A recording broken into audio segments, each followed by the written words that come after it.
Living by Faith, Chapter 11, Desperately Wicked. Quite likely, you would be offended and shocked if one of your friends told you that you were a desperately wicked person, or if someone would describe you that way publicly. You know some people who are wicked. Perhaps some of them you consider to be desperately wicked. And you have read of such people in history and in the accounts of crime which fill the news stories, and you would not wish to be classed with them. You belong to the respectable class of people, that class who are not as good as they might be, but who do not do anything very bad.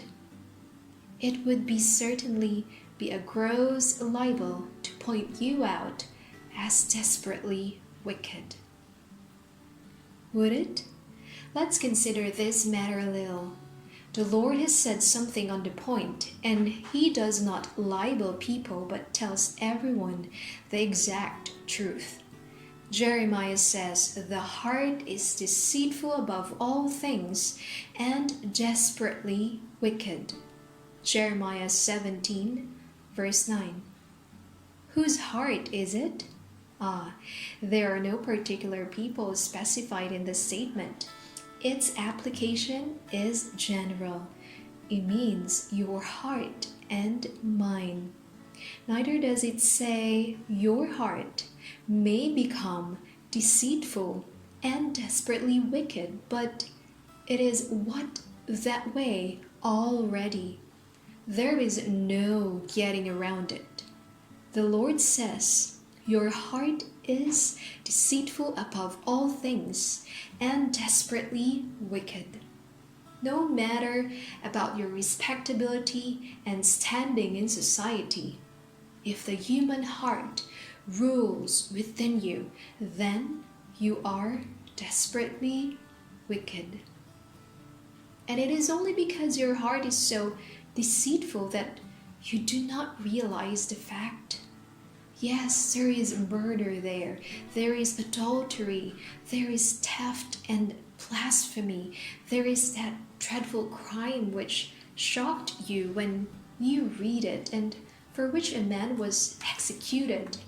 There is everything of which lawless people are guilty and which is contrary to the 10 Commandments. The Lord says so, for He says, "The carnal mind is enmity against God, for it is not subject to the law of God, neither indeed can be." Romans 8, verse 7. To how much of the law of God is the carnal mind not subject? Can it be subject to part of the law and not subject to the remaining part? Certainly that cannot be. Your heart must either be subject to the law in its entirety or not subject to it at all. And the carnal heart, as the text declares, is not subject to the law of God. This carnal nature is the nature you get by birth. And this nature you must retain, no matter what your station and occupation is, until you allow the Lord to transform your heart by the power of His grace. And therefore, when this natural or carnal heart exists, you are at enmity with every law in the 10 Commandments.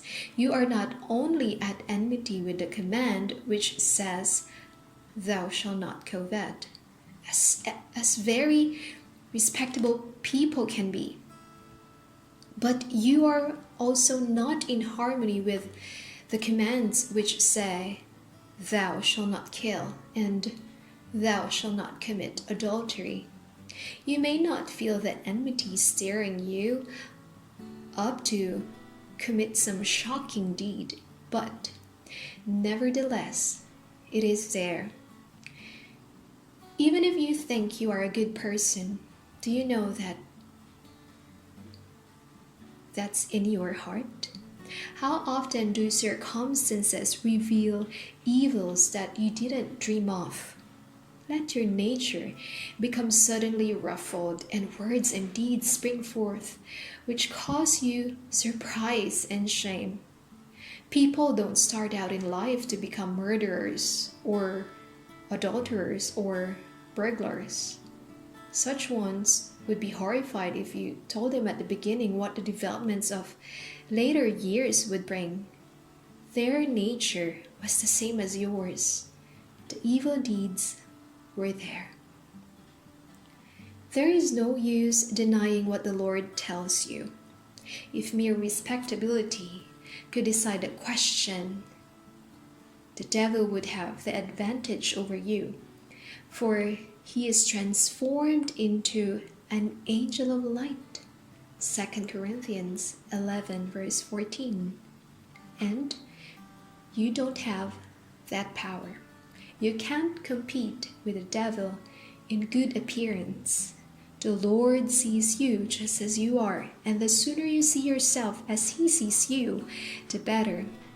When you become convinced that you really are desperately wicked, you will see the necessity of getting rid of your inherited carnal heart altogether, instead of trying to make it presentable to God by your efforts at patching it up. You will be ready to accept the new heart which God gives you on condition of perfect submission to Him. You will be willing to receive Jesus Christ, who dwells in your heart by faith. It is for you to choose between a heart that is desperately wicked and one that is infinitely good. This book is published by Nora Roth and available on Amazon.com.